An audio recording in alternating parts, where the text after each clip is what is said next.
Mid-trip report from Park Place in the Boardwalk, clocking in at 35 minutes and 19 seconds. We're not going to beat that tonight. I don't think we're going to beat that.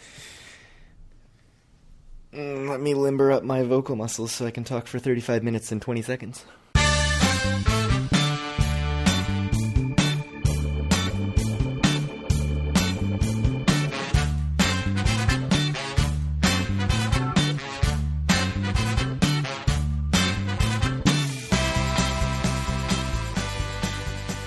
Howdy, it's Thursday, January 11th, 2018, and this is episode 64 of Due for a Win, the Atlantic City and Casino Biz podcast. I'm Kyle Askin, joined, as always, by Craig Stone. What's good, Craig? Happy New Year. I don't know if you can still say Happy New Year on the 11th of the year, but... sure you can. You know what's not good is that I was a liar last episode when I said that this episode would be our best of 2017. Well, it is not our best of 2017. As it turns out, there was some relevant news that has come out in the last few days, and I think we both agreed that it's important enough that we should talk about it. Yeah, not wait another 2 weeks. We also have a trip report, so... Yeah. That's all more important stuff than best of 2017. Yeah, well, let's kind of jump right in, I guess, since we've already teased it. The big piece of news that came out, was it earlier in the week or was it late last week, was that the Revel has officially been sold. Even Glenn Straub came out and sort of admitted it in a weird, rambly press release. With many typos.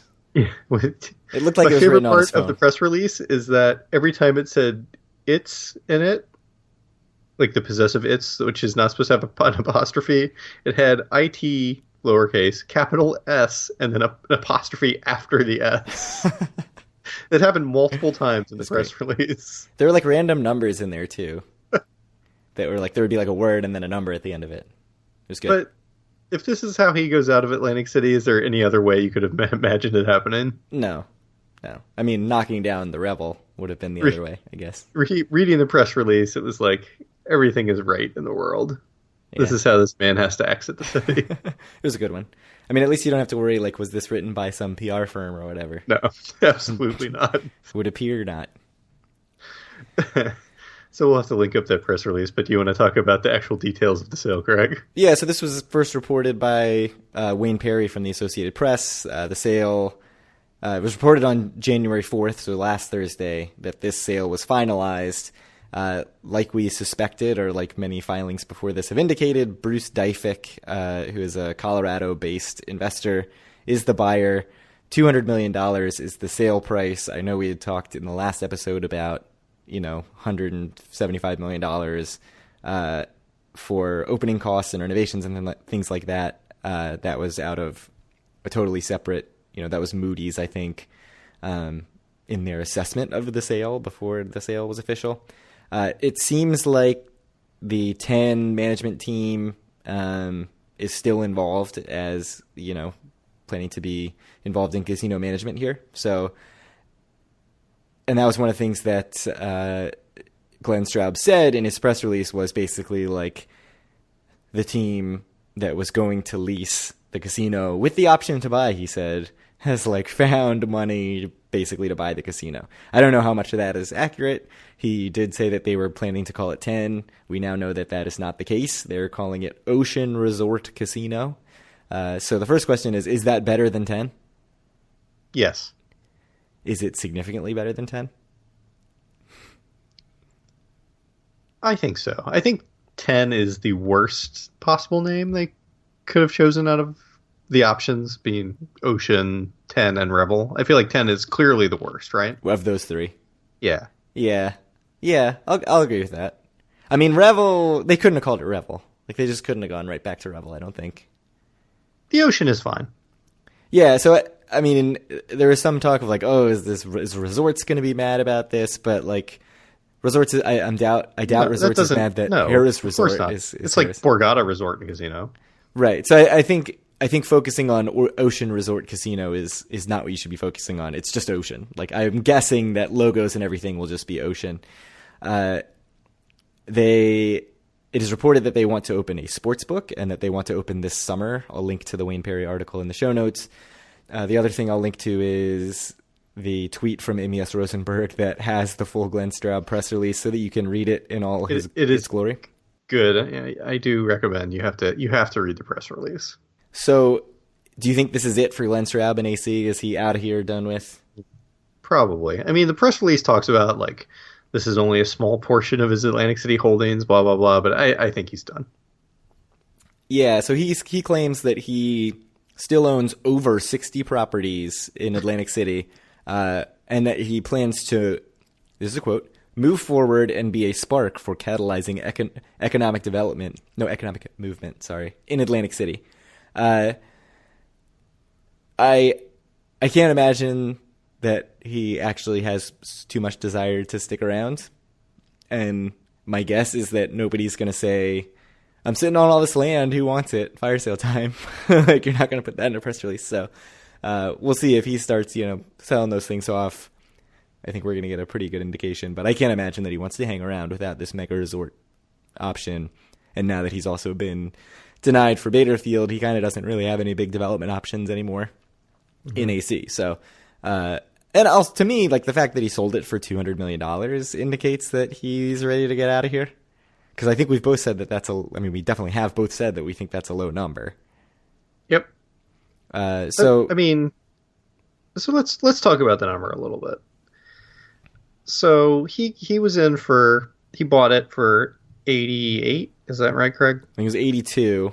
82, and then it was another 25 for the power plant. Yeah, and 25 or 30. And he took another 25 of debt, I think, in that deal. Okay. And I mean, he said to pay to keep it open, like to keep the heat right. on. I mean, I know at one point they said that it was $3 million a month just to keep everything, like pay the bills. But I think that may have been when they were paying the old power plant company. Yeah, that's what the old power plant company wanted per month. Mm-hmm. I don't know if that's anything close to what they were actually paying, but that's what they wanted. I think between the fact that it sounds like to me like he did not make a lot of money at all in this deal when you consider what he's in for and what he was probably paying just to keep some utilities on to make sure the property didn't end up in horrible shape. And the fact that there were public offers that were higher than this makes me suspect maybe a little something more may have happened here. Like maybe he still owns something that's somehow affiliated with this property, or I mean, I don't know. Maybe something else happened, because it is strange, right? When there's a public offer for $225 or $230, that he would sell it for $200. Right. I mean, he did say that 10 had the option to buy, so I don't know if that throws a wrinkle in the other offer from whatever the New York investment firm was that we talked about a couple of times, not many, but 5-6 episodes ago at this point. So I don't really know how that works, but yeah, it does seem strange that he would have gotten less out of it than that. But who knows what the contract was with this management group?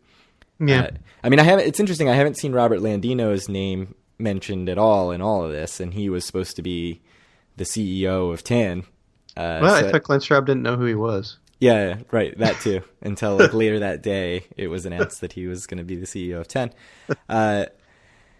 So, yeah, it'll be interesting to see. There have been rumors of other people who are going to come in and run the casino who are not Robert Landino. Like, I think Mark Giuliano is somebody who's mentioned who has a history in Atlantic City. He used to be at Sands, I'm pretty sure, but maybe Sands Bethlehem. But it'll be interesting to see if someone other than Landino comes in and is running the casino, because everything that we've talked about with this deal seemed to have been the 10 management group is coming in and basically just found money to get Glenn Straub out and actually open the thing.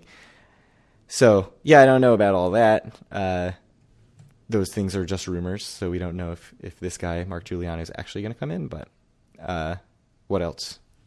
Is that it for our 10 / No, we can't call it 10 anymore. It's Ocean. I think there's a lot more stuff we need to talk about. Like so what? now that it's actually official, I think we So first, I mean, I think the first question that I have for you is when's this thing going to open?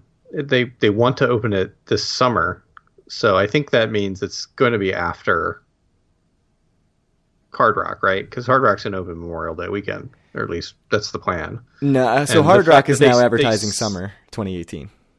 Oh, are they? So their sign in Atlantic City says summer 2018. Mhm. So I think I think they are realistic about Memorial Day not being real. I mean, I'm guessing they would also say Memorial Day is like summer, quote unquote. But Right. no, I don't think Hard Rock's going to make Memorial Day. I'd be very surprised. So you don't think? So which casino do you think is going to open first now that we know that it's actually gone through? I mean, I've said Revel/10/Ocean. Well, not Ocean, but Revel/10. In the past, I'm going to stick with that. I think Ocean just barely beats them out unless there's some major drawback. I just think that they just have to do less. Like, they're closer to the finish line. We know that they have their casino license application in, and so they're probably, getting ready to move, and they don't have to gut the place. I don't think they're going to go crazy the way that Hard Rock is going crazy in Taj Mahal. Mm-hmm. So I'm sticking with Ocean. What do you think? I would definitely have my money on the Hard Rock at this point because we don't really know what they need to do in 10. I mean, I know that we talked last episode or a couple episodes ago about how the renovation budget seemed surprisingly large for it, so we don't know exactly what they're going to do. Hard Rock, by all accounts, has been hard at work getting the Taj back up and running, so they have a pretty big head start. I would definitely say Hard Rock if you want to place a wager on it, Craig. Yeah, I'll place a wager on it. All I right. think it's going to be Ocean by a nose. Whoever loses has to buy lunch next time we're in Atlantic City or something. Yeah, that sounds good. All right. I'll buy you Well, lunch. next time we're in Atlantic City after one of them opens. Yeah, we should say the lunch has to be at whichever one opens first. Oh, yeah, I think that's fair. Sounds good. We're never going to remember this bet, but It's some 100%. listener will remind us. Yeah. All right. So the other thing I think that can be talked about now, at least a bit more seriously, is let's take a step back and take a more holistic look at the city. What does this mean? What does this mean for the other casinos? What does this mean for the city? We're going to have two new, very large casinos coming back on the market this summer. Yeah, it's going to be great. Rising tide lifts all ships, Kyle. Everybody's going to make more money. Not just that everybody's going to stay like making the money they're making now. Everyone's going to make more. Mm-hmm. I think that's definitely what's going to happen, right? We've seen that. History seems to indicate that that's what will happen. So I know you're being a bit tongue-in-cheek there, but Just a bit. I don't think it's impossible that everyone does end up making more money next year than this year. And just so as of the time we've gone to press, the December earnings are not out yet for Atlantic City, so we can't see exactly how all of the casinos did in 2017. It'll probably be coming out tomorrow or Friday. But it looks like all the casinos are going to make more money in 2017 than they did in 2016, except maybe Bally's and Harrah's. And I think Harrah's probably will end up making more, just very slightly more. Bally's looks like it's not going to. But I don't think it's unreasonable to say that all of the casinos in 2018 will make more money than they made in 2017, except maybe Bally's again. So I could see that, but I'd be concerned going forward beyond 2019 is what you're worried about. Yeah, I think 2019, once people have sort of decided which one of these properties they like, and there's a bunch of new stuff there, if Bally's, and I'm reluctant to say Caesars, I don't think Caesars is going to close, but if they don't put some serious money into those two properties, I think they're going to start to get hurt. Because they're going to feel more dated than they're going to be in the bottom, 3 or 4 properties in Atlantic City in terms of feeling very dated, because they've just put less money into improving. Like, they've just spent less on improving over the past 5 years than anyone else in the city. So, people have talked about in our Facebook group and the Everything AC Facebook group, Bally's just renovated the casino floor. They're doing the Jubilee rooms. I don't think that really means anything. Like, the casino floor renovation at Bally's was less than $6 million, I think. The Jubilee renovations have been painfully slow getting those rooms updated. I mean, it's been going on for, I think, 2 years almost now, and still it's not a huge percentage of the rooms in the Bally's Tower. So, to me, I think Bally's, if they don't do something drastic, is going to get hit really hard.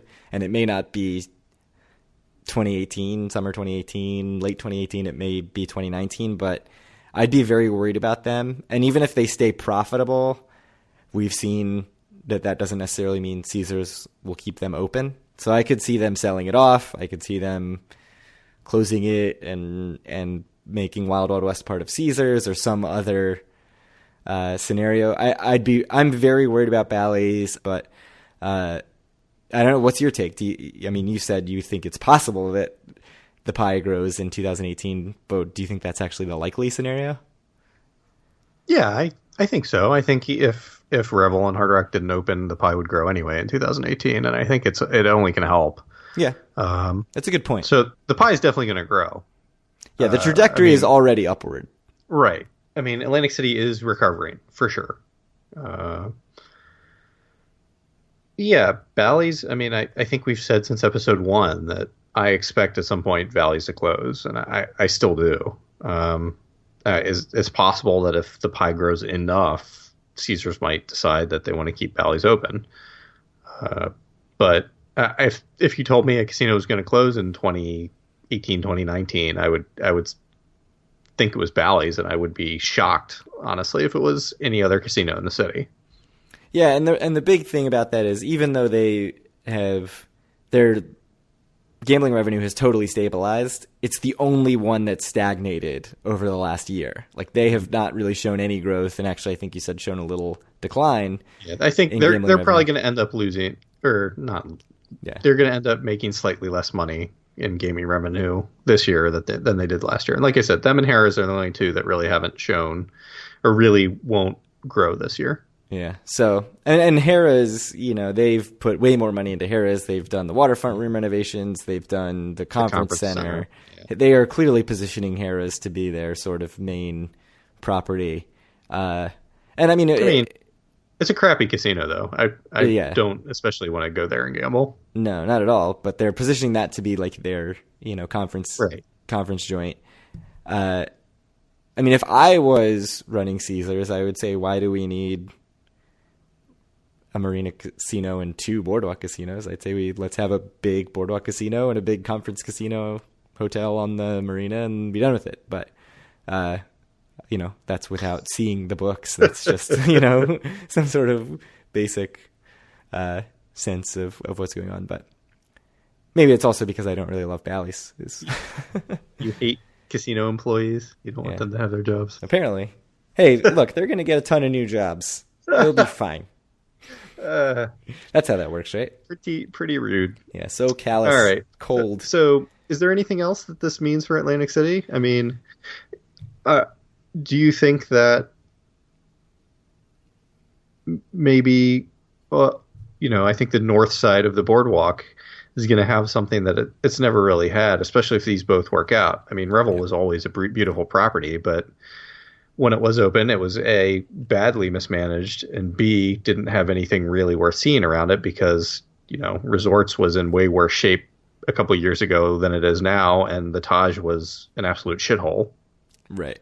And Showboat was, also a shithole. So what? Showboat was the best. I mean, it was great, but I wouldn't call Showboat a shithole. It, if you look at it through, like, with a very sober look, I mean, it wasn't the nicest casino in Atlantic City. I think the weird thing. Do you think that the Hard Rock and the Revel both opening up on the north part of the boardwalk? Do you think that might spill over and it might end up doing, helping out resorts and maybe hurting some of the other properties, whether it be a Tropicana or some of the marina properties?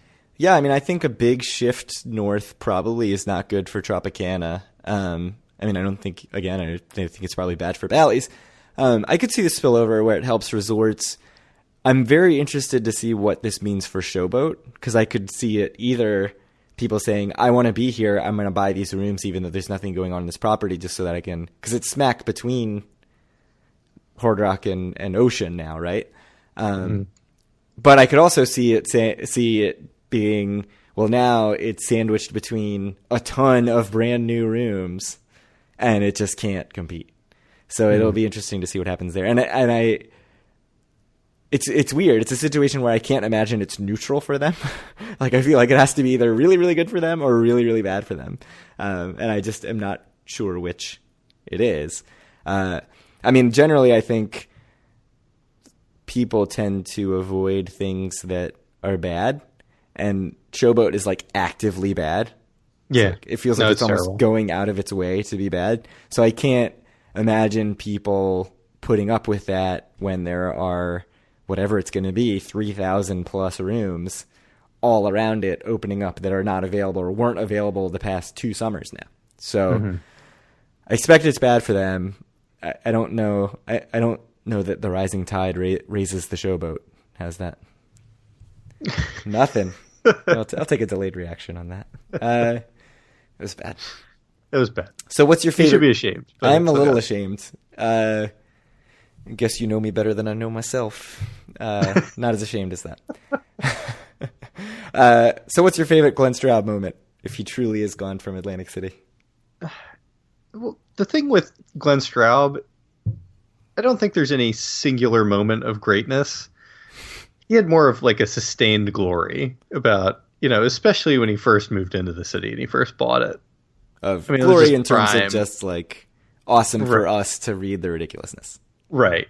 Of just him saying completely outlandish things that everyone knew none of them were going to happen. So I can't pinpoint just one exact Glenn Straub moment. Just it was sustained greatness while he was here. It's a whole package. Yeah. High-speed catamarans. Right. School for Geniuses. Syrian refugees. Oh, yeah. What am I missing? The cryogenesis, whatever. Yeah. Oh, yeah, cryogenesis, life extension.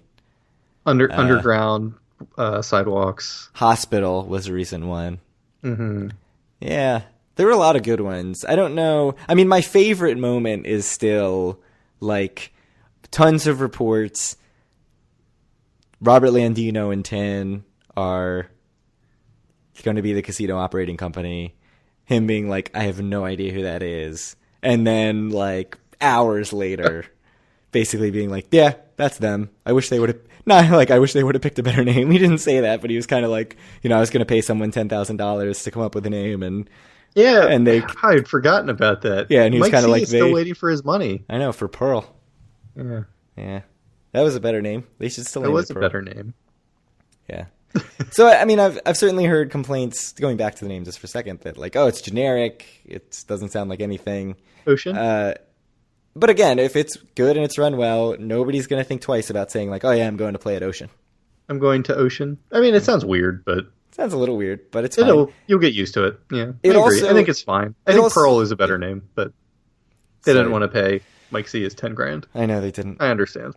I also tried to cut you off there like 4 times, but... It's fine.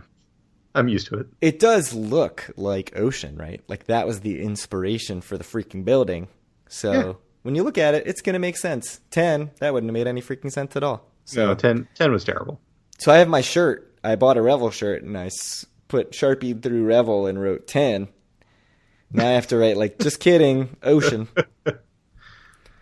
Which I'm going to do. Wasn't there a very short-lived like Asian-themed name, or was he at least talking about making it an Asian-themed name? Yeah, before 10 happened, he said he was hoping for an Asian-themed name. Like he was aiming for that because he felt like that was a market that he could, attract. So, yeah. All right. Why don't you talk about your trip to Atlantic City, which I honestly don't know anything about. So really quickly from last episode, I know I talked for both Daryl McEwen and Eric Rosenthal about total rewards, and I just want to clarify Eric Rosenthal's position since he went on Facebook and said, you got it for the most part, but let me just clarify. So if you're in our Facebook group, you've seen this already, but he said, and I will quote, "If 7-stars comps are based only on ADT, there are nicer places to stay. While I may still get a comp every time, it's no longer worth it to give CET the vast majority of my play."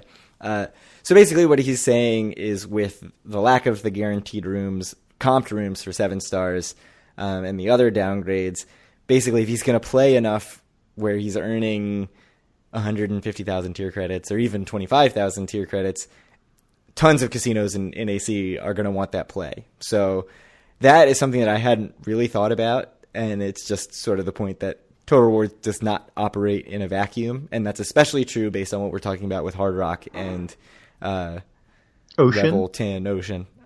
So with those things opening, like, it'll be interesting to see if a bunch of 7-stars and high diamond players are thinking like, well, I just got screwed, so I'm going to try those other things. And I expect that'll happen with some of them. But yeah, and it is known that Eric absolutely loves the Revel Ocean property. Yes.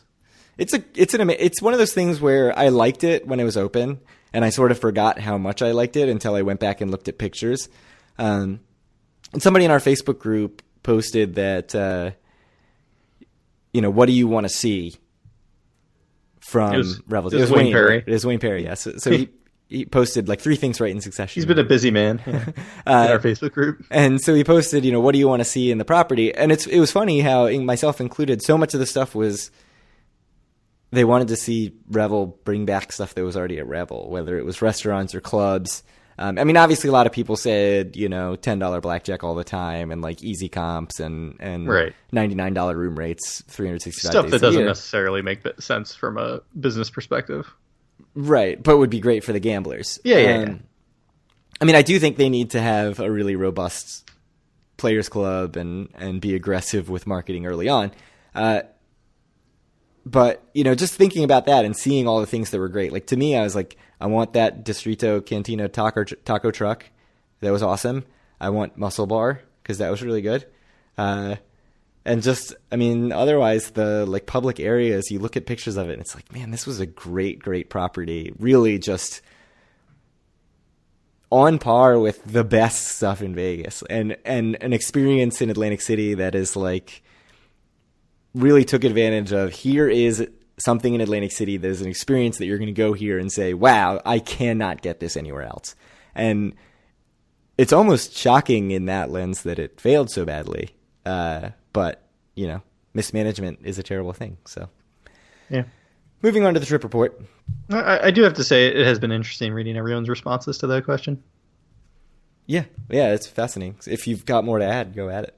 No, I don't. I just have enjoyed reading what everyone has to say. I think that a lot of people are like, it just needs to be the same as it was when it was open, which I think that's probably a bit misguided considering it closed. But yeah, I was almost reluctant to say what I said, because I was like, it can't be turnkey. They can't just go in and open it right as is, because it obviously didn't work the first time. Right, and I think they need to be able to sell it as new. They can't be like re-experience Revel for the first time. But right. As much as the few of us that did experience Revel the first time would love it, I don't think it's a good way to sell the property. But I think it is kind of an interesting question if you want to think about it. Like, how much of the issues were because of mismanagement? I think the answer is quite a bit. A lot. But how much of it was just that it was a new property opening up at the absolute just worst time you could open up a new property in Atlantic City? Really poor, and just bad decisions made to get it to opening. Yeah, really bad timing. They never should have finished that property. Yeah, well, it should have been like the Fontainebleau in Vegas. It should have just been the guts of the building and nothing else. Yeah, well, when you get a bunch of tax abatements, you push through and do it, and then lose $1 million a week or whatever they were losing at one point. Anyway, how was last weekend? It was extremely fun. So it was my anniversary trip with my wife. I think it's the 4th time we've done an anniversary trip. I think last time we were on, I said I had an Ocean Tower room for $50 at Caesars. I did manage to get a last-minute comped Centurion Tower Ocean View Premium room, so that was a nice upgrade. I think I got that with like 2 days to spare while AC was buried under whatever it was, 11 or 12 inches of snow. Then 2 days later, that rate was like $260-something. So I guess everybody saw their comped rooms and decided to take advantage. But we were in a very nice room. We were actually on the 44th floor, which is the top floor of the Centurion Tower, so that was kind of cool. The room did smell like some ganj when we first got there, so whoever was there before us was certainly enjoying the life. I don't know. I mean, I don't know about weed etiquette, but I feel like if you're gonna smoke some weed, get a smoking room. I think what you're doing is smoking, even if it's not the smoking they're talking about. I don't know. But I mean, it dissipated by the end of the night. So we checked in. We went down to the Diamond Lounge at Caesars to take advantage of my new Diamond status for my first Diamond Lounge trip on my actual card. Used whatever it was, 2,000 rewards credits. Why'd you go to Caesars and not Bally's? One of the nicer spread, better food. Okay. It was actually the buffet was good. It was funny, like both my wife and I kept going back for salad, which seems really dumb, but like they had a really good salad option. Are you still traumatized from the time you just had the fish? Oh no, it wasn't the fish. It was the prime rib. When I was already sick, so I won't blame. Yeah, you were in bad shape before that, yeah, so you can't blame it on the Diamond Lounge. No, I mean the food was pretty good. It's not amazing, but it's just solid, sort of standard buffet food. Jeff, our server in the Diamond Lounge, was excellent. The servers are all excellent in Diamond Lounges. Yeah, and one of the things I was sort of worried about is like, are we going to go in and then you can't get a beer? You're sitting there forever, but no, like you've got status, so they're going to treat you well. And he actually, hung out a little bit and talked to us about, kids and various stuff. So he was really good, very attentive. My beer would get to like a quarter left and there was another beer there for me. So that was good. Although I'll have more about why that maybe wasn't so good later. So then we headed out to the outlets, ran into Terry and Stephanie, who you and I have met before, in the lobby at Caesars, talked to them for a few minutes. So good to see them again. Sad we couldn't meet up again later. I think we just crossed paths and sort of didn't actually end up in the same place at the same time. But we went around to the outlets. It was like 15 degrees outside. Figured we'd just go pop into a couple shops. Ended up spending over 3 hours wandering around the outlets. Bought an unbelievable amount of stuff. Came back with like 6 shopping bags. So, I always say I love the outlets, and we always end up getting a lot of time at the outlets. And apparently even the bitter, bitter cold does not stop us. So that was good. I was very happy with that. And then came back, got ready, and went to dinner at Nero's. So I actually didn't even look into Morton's, if they took it or not, because Nero's actually looked like a more interesting space. And so I figured... I agree. I think you made the right decision. Yeah, like Morton's is everywhere. Nero's is only in Atlantic City. So... rest in peace, Vegas Nero's. Rest in peace. Or not. Yeah.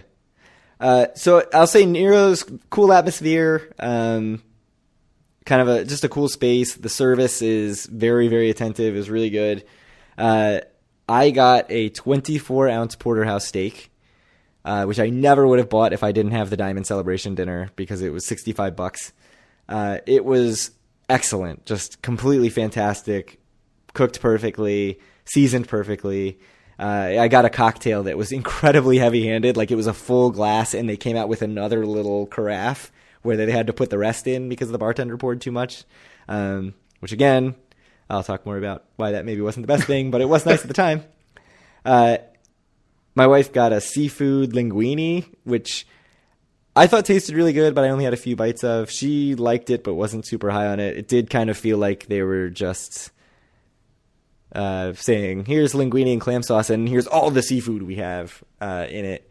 And for $50+ it seemed kind of ridiculous. So I did really like Nero's. I thought it was good. I thought it was an experience. Like, that's the best description. It's like an experience. It's something you should do in Atlantic City because it's cool.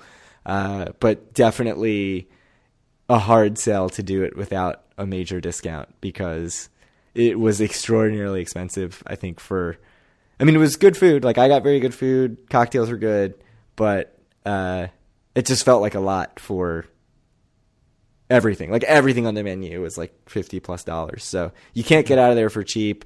I almost felt like I had to get steak just because the non-steak stuff felt so expensive for what you got. Yeah, I agree. I think at a nice steakhouse where if you're paying $50 plus for everything anyway, you may as well get the steak. Yeah, but it was all very good. I would go back with another celebration dinner, I think, without hesitation. So I know there are people who really, really love it. So more power to you if you've got the scratch to go to Nero's on the regular, but that is not us. After that, we went down to the Pai Gow table at the Caesars Asian Room and met up with Carl and April. So Carl, I think you met Carl, right? I met Carl at MGM when Dr. Mike was in town. So we hung out and played Pai Gow. My wife actually went. I feel like I met him somewhere else too, but okay, go ahead. So my wife actually went to bed, and I was like, "Ooh, here's my chance to play." so she went to bed, I think before 10. It was pretty early, maybe a little after 10, and that for some reason I decided that gave me like 5 hours of gambling time. So sat there, played with them for a really long time, had an awesome time hanging out with them. I was pretty much up the entire time. I was up like, a maximum of $150. I don't think I was ever down. Ended up cashing out up 100, which was cool. April hit 5 aces in Pai Gow with $5 on the bonus. So yeah, I saw that. 400 to 1. Yeah, so 400 to 1 payout. Carl also had $5 on the bonus, so he got 250 for his envy. So that's a nice payout for them. Got to see them get some pumpkin chips, which is cool. Or April get some pumpkin chips. And must have been nice for her just to sit there. I think she just basically played until all she had left was her 2,000 and was like, well, that's a bunch of money, so I'm out. And we were there for a long time. And I got more cocktails, and that was about when things get hazy for me. So kind of lost track of time. Apparently I was there for a long time because I got a lot of tier credits for that Pai Gow session, which makes no sense because I wouldn't have thought $25 Pai Gow would get you rated very much. Was feeling pretty good about life and should have just called it a night at that point, up $100, had some cocktails. But then I was like, you know what? I had a lot of fun at Zorkfest at the Bally's lobby bar, so I'm going to head over there for a beer. So I sat there, slow played some 25-cent, I don't know, I don't even, Deuces Wild or something like that. The service there, so the pay tables there are terrible. Let's just get that out of the way. It's an awful, if you want to play... It's not the B-bar. Good video poker, yeah. The lobby bar at Bally's has awful pay tables, like 7-5, jacks are better, and I'm sure none of the other games are much better. The service is incredibly fast. So the problem with that, the nice thing about that is you get beers very fast. The problem with that for me was I was already, 5 drinks deep, and many of those drinks were very strong, and that's not counting the Diamond Lounge. So it was a lot. And then I'm getting beers fast at the lobby bar, finish up, lose $40 there over the course of probably an hour or something. And then I'm really like, I need to go to the room. And I was like, you know what? I should probably earn some tier credits. This is a dumb thought. I'm still up $60 or whatever. So I put $100 into one of the dollar full pay Jacks or Better machines, sit there for a while. And at that point, I know that I lost my $100. I know that. I get up from the machine. I go to Dunkin' Donuts and buy 2 donuts. I don't even remember which 2 donuts. And at some point I was like, I definitely left my card in the machine, and I think I may have left money in the machine. And so I was very nervous, and I'm like panicked going back and looking at the machines. I can't even like see straight at this point. I'm like looking through my like stack of casino cards and room keys and everything, being like, I only have one of my 2 diamond cards because I brought both so that Andrea could play on my card. And I was like, oh man, I forgot it. And I was like, whatever. I probably lost the $100. There's no money in that machine. Go up to the room, go to bed, wake up feeling really, really bad the next morning. Shockingly, like 4 hours later, I wake up just feeling horrendous. Toasted coconut crumbs strewn about the bed from my donut. I can only imagine it was as good for the donut as it was for me. Still don't know what the other donut I got was. Get up, lay in bed for like multiple hours, finally get up and shower, go look through my wallet and stuff. I was aware enough to put into my phone that I lost the $100 at the video poker, so clearly I didn't leave any money in the machine, and also found both my diamond cards when I actually was, in the sober light of day. So then we got ready, checked out very, very leisurely. I think we finally checked out right at noon. Went to Gilchrist in the marina and in Gardner's Basin and got a breakfast that my stomach was not quite ready for. But even with all, so I didn't really touch the eggs or the sausage. I looked at the picture later and I was like, man, I really want those eggs and sausage. Like once I was feeling fine. But the pancakes were fantastic. Like those are exactly how I like my pancakes. And it's crazy cheap, right? Yeah, I mean, just thin. I think it was like $25 for everything, like 2 big meals, coffees, and tip. And so it was really cheap, but just big, thin, but fluffy pancakes. There's like exactly how I want my pancakes. So I'll definitely be back to Gilchrist, hopefully without a overdoing it type night beforehand.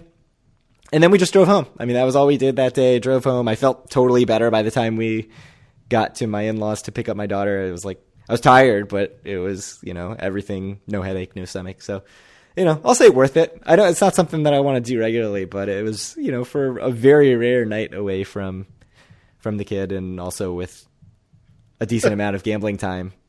I feel like I took advantage. I mean, that's how you should wake up in Atlantic City, right? Just covered in toasted coconut. Yeah, that's that's a sign of a good trip. If it was resorts, the donut would have been cheaper. The resorts Dunkin' Donuts is definitely better. So my total losses on the trip, $14, which, considering the amount of time I gambled, which I got more rewards credits this trip. I mean, more tier credits this trip than I did at Zorgfest. Mm-hmm. Is it your all-time high in tier credits? No, nowhere close. No, half maybe, but. But I didn't. It was probably typical. It was like in line. I'm not going to get my typical punitive rates that I get after my anniversary trip. So that's really nice. So for only losing $14, also like sort of staying in line with my regular play, that's kind of nice. I'll take a $14 loss on that. Mm-hmm. Any other questions about the trip? I think that's everything that I had. It was good. It was good. Yeah. So I would like to say I highly recommend Nero's. The food is good. The atmosphere is good. The service is good. It's so expensive. Yeah.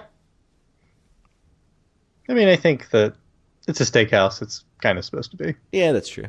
And I don't, I think Terry went to Guy's Chop House and said basically the same thing. Like, good, but overpriced for what you get. It's a steakhouse. It's going to happen. So it was fun. I mean, like Zorkfest basically stayed in Valleys. Caesars didn't really go anywhere else. This trip pretty much, I don't think other than going to the outlets, I don't think we stepped out of Caesars Valleys. Like everything was in that system. So as much as we've sort of shit on Total Rewards and their changes, I've had a great time the last 2 trips without really casino hopping, which I typically do. And I've sort of earned more tier credits than I would have otherwise. So I don't know. Maybe that helps me get that Centurion Premium comped room at the last minute. But with Hard Rock and Ocean opening, it's going to be hard to stay in that ecosystem, especially if there's a status match. So it sounds like you've had one good trip in 2018. Do you have any goals for things you want to do in regards to Atlantic City in 2018, or number of trips you want to take? Because I know it's going to be a busy year for you, obviously, with having another kid soon, but... Yeah, so 2015, when my daughter was born, I only made one trip. Only made it once. So really? I've already made it once in 2018. So that's the year when did we start the podcast? It was 2015, right? Yeah, I think it might have been late 2015? November. Yeah. So... That's crazy. It doesn't seem like we've been doing this for... Well, it hasn't been 3 years. No, it's been like 2 years and 2 months, Kyle. Let's not get ahead of ourselves. It's 2018. We started in 2015. 3 years. I would very much hope that I get in a couple more trips. I would really, really like to make it shortly after Hard Rock, at the very least, opens. Like, I want to see that early on. Like, I feel about Hard Rock and a little bit about Ocean the way that, like, the 88 Days to Macau guys did about the Wynn, whatever it was, Palace. So which... You said both of the casino names. Is there one that you actually feel that way toward, or feel that towards, or is it really both? So Hard Rock right now more because I think it's going to be so different and new. Revel, I've already seen Revel, so if Ocean's going to be very similar to Revel, I'm not going to feel the same way as much as I'll be excited for that. Once we start seeing the changes, I feel like I'll feel more that way. But Hard Rock's the thing that I've got psyched up in my head is like it would be awesome to go in the first few weeks of Hard Rock and go check it out and see it sort of in its, all out for opening kind of stuff. Although sometimes all out for opening also means stuff gets messed up and they haven't worked out all the kinks. But I do want to get there shortly after that. So I'm very reserved in my hopes for myself getting to AC in 2018 because I know it's going to be tough. But my hopes are like maybe a summer trip and a fall trip or something. So, or a summer and a winter or something like that. So we'll see. You are gonna. Your goal is 2 more trips. I feel like that's what I can realistically hope for, and not without divorce papers waiting for me when I get home after the second trip. But I guess my question about your last trip then, since you didn't mention it. So, like, how bad a shape were you in the morning, and how angry exactly was Andrea? So, full credit to Andrea. I have apparently found the perfect person for me. She was not mad in the least. She was like, I just wanted to sleep in, so you being like all sicko and not wanting to do anything is perfect, because all I wanted to do was sleep in. I didn't want to go down and gamble in the morning. I just wanted to sleep in and then go get good breakfast somewhere. So she got what she wanted. And she was even like, and I was like, oh, I feel like such an idiot for like, basically going all out. And she was like, you don't really get this opportunity that often. And was totally understanding. So maybe in her mind, she was thinking like, you're an asshole, but she didn't tell me that. And that's all I need, Yeah. I don't. No, that's what's important. Bliss, if that's right. She seemed totally like, she liked the trip. She didn't seem too upset. She felt the appropriate level of pity for me, which is, not a lot of pity, but a little. Like, oh, you look like you don't feel so good. Also, I'm covered in toasted coconut. Yeah. Why do you have toasted coconut all over? But yeah, not too mad. So I feel like I should feel very lucky about that, right? Yeah, no, that could have gone. That could have gone the other way entirely, right? Yeah. So what about you? Your kid, you should be starting, to feel the reins loosening. Oh yeah, it's what once they turn 3 months. It's. I mean, but you got a year, so in the second half of 2018, it's game on. Yeah, you can basically just go for a Friday whenever you want. I would think. Yeah, I think obviously like you, it's going to be tough for me to get there a whole lot this year because obviously I have a newborn and I also have a 2-year-old. So I don't understand what the problem is. It's going to be tough, but. How many times did we go last year? Do you know? 5. I think I made it. No, I think 5. 4. Oh, well, I made it one time. Well, Zorkfest you were at, so 5. I'm pretty sure. Mm-hmm. Yeah, that's what I'm going to say. Yeah, I made it to Zorkfest, which is that's a good number of trips. So I'd like to make it at least once a quarter, hopefully. So 4. I think 4 trips. Q1 might be tough. Yeah. And I think it's going to be a little bit tougher because without you going, obviously, I think it's a bit more unlikely that other people would go, and that makes my wife a bit less likely to sign off on it. Yeah, that's a good point. I'd like to go 4 times this year, though. So our trips in 2017 were March 9th to the 11th, June 11th to 12th. Was that the one we went to the deck during? Yes, meet up at Gold Nugget. August 10th to 12th. So what happened in the March trip? Just remind me. March was the one I was sick. Oh, yeah, right, of course. June was the Golden Nugget trip. August was met up with Eric and some other people, did Olan for Happy Hour. Oh, yeah. December 1st, Zorkfest. So that was that's the trip list. Oh, that was only 4. Was there? No, yeah, we only did make it 4 times. Yeah, you're right. I was thinking that my January trip was 2017. It was not. So yeah, it was. No, I'd like to do 6 days four again this year, hopefully. 4 is typically where we've been at. 4 in 2017, 4 in 2016, 4 in 2014, 4 in 2013. So just when we're having babies, we're not making the 4 trips. So I'm not going to make 4 trips. Like, it's not going to happen. No. Is there anything that you're like? Do you have an AC resolution? Like I'm riding the low roller. Yes. My resolution is just to get more people to call it the low roller. Yeah. If we contribute one thing to the world this year, hopefully it's the low roller. So I've said in the past, like, some of my resolutions are, pay for a damn drink. Like, don't go to a bar. Don't rely on gambling Right. for all your drinks. I think I've done that okay. I think my resolution would be to branch out a little bit from the same routine games that I play all the time. I feel like I've gotten into a little bit of like a... So like what games do you feel like you want to play that you don't? Because that's not a problem I think I have at all. I have a pretty broad base of games that I play. So I've realized, like, I rarely play blackjack. I played blackjack a little bit at Zorkfest, but that's really that is rare true. You really don't ever play blackjack.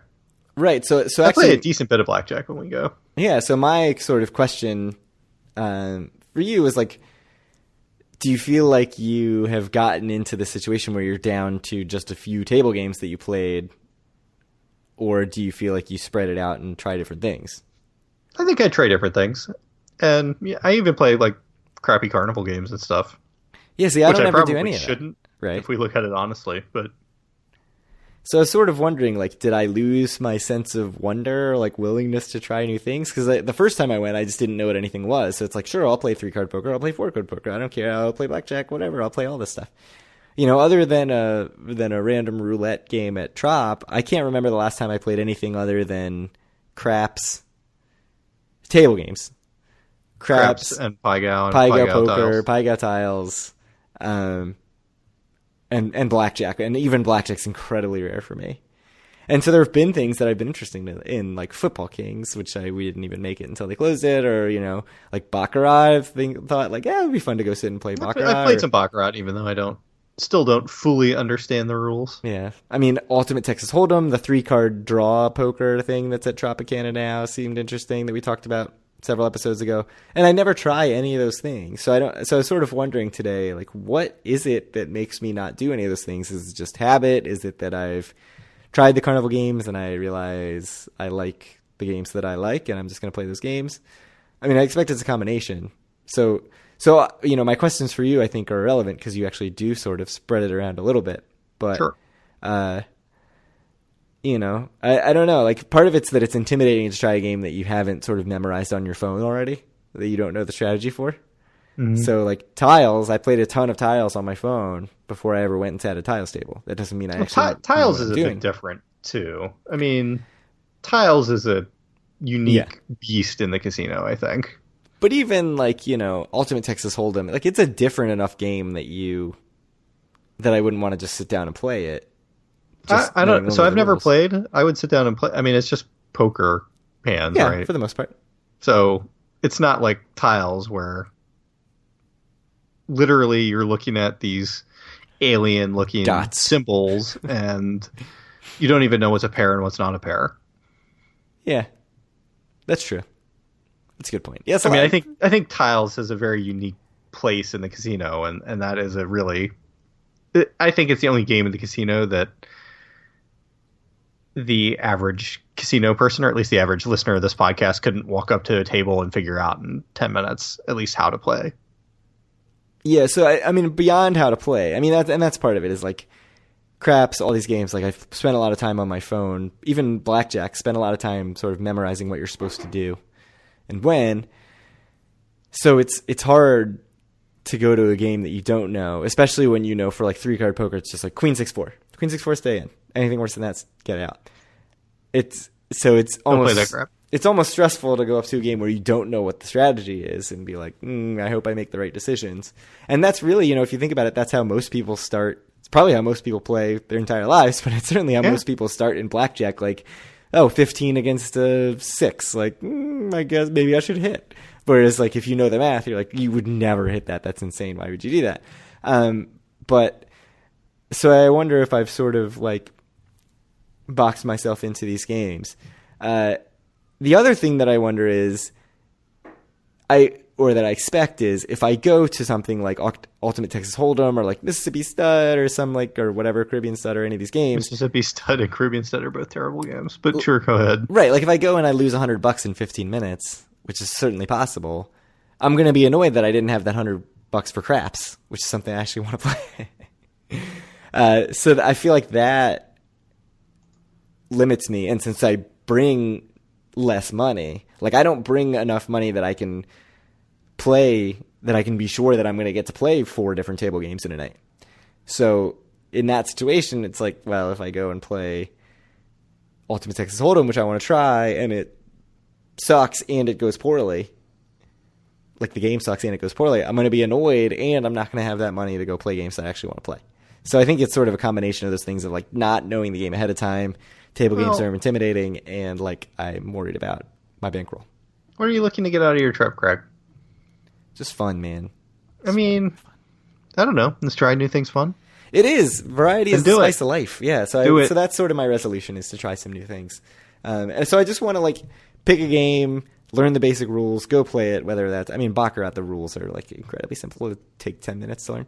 I mean, I don't know it. I know what a natural is, but I certainly couldn't tell you exactly when the player's going to hit. Right. Know? So, I've got, I looked into Skip-Bo a little bit, which is just an awful game, like as far as House Edge. 3-card draw poker we talked about. Ultimate Texas Hold'em we've talked about. Asia Poker, which is like a Pai-Gow poker variant. With 3. With 3 sets of hands, which means you lose way less pushes, right? In that situation. So, yeah, I'd like to learn a different game and try some different things. I'd just be willing to sit down and be like, hey, how do you play this? Like, go to a table and ask the dealer what to do and try it. Which is scary, which would have been, like, terrifying when I was starting to go to Atlantic City, and, like, every hand might have been 8% of what I brought on the trip.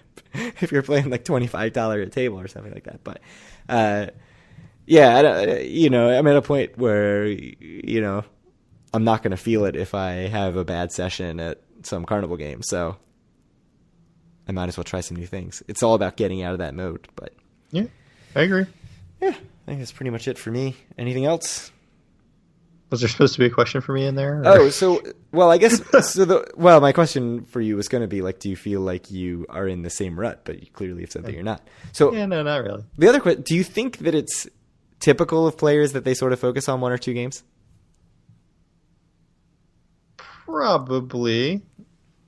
I mean, there's certainly people who play more than that, but yeah, most people probably go to the casino and are really interested in doing 1 or 2 things.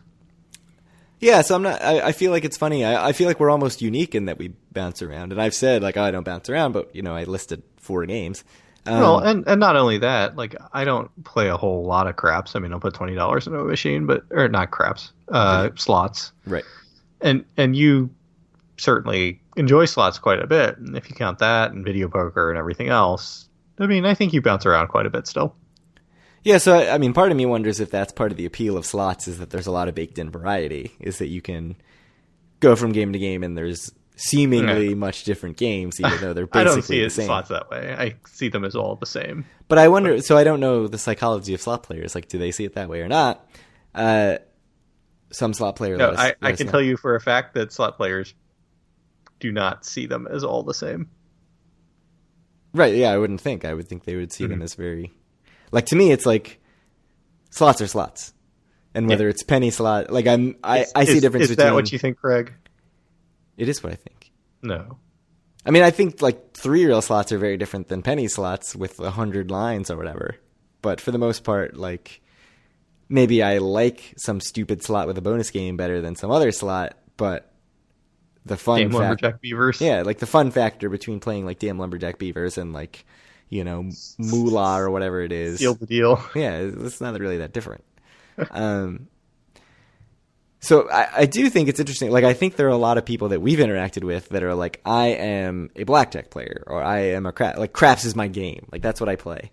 And so it's just sort of interesting that I feel like, oh, I wish I played more games. But it seems like a lot of people sort of have the game that they like and they gravitate to, and that's what they play. And maybe they know other games and they play them on the side, but they sort of like, their mission is to go to the casino and to throw dice, or it's to play blackjack or whatever. So I don't know. Maybe I'm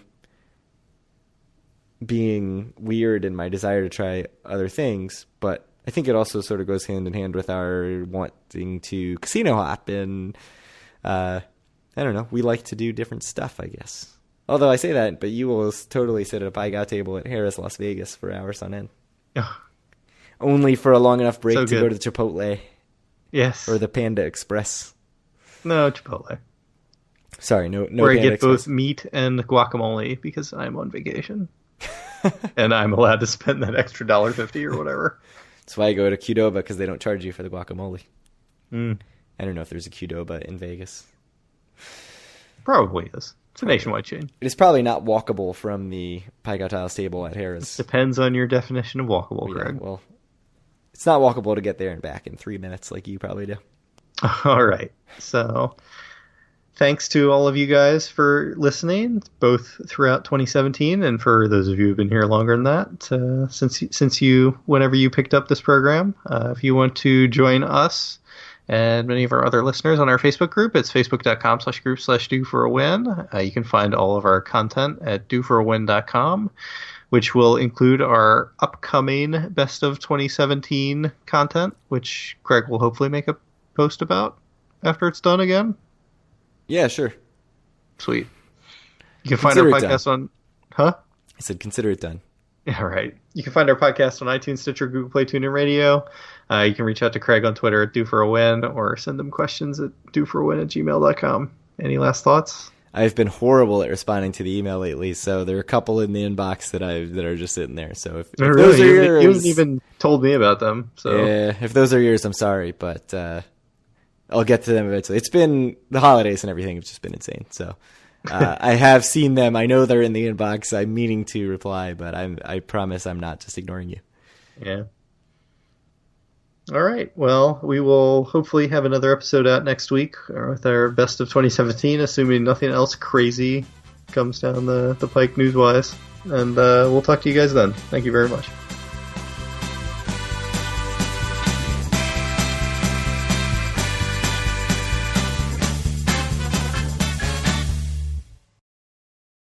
Let me think of what we just talked about and what the segue should be. So now that you've blathered on about your stupid trip. Speaking of things that are long-winded. Awesome. It'd be even funnier if you were like, speaking of things that are long-winded. When you ripped a big fart.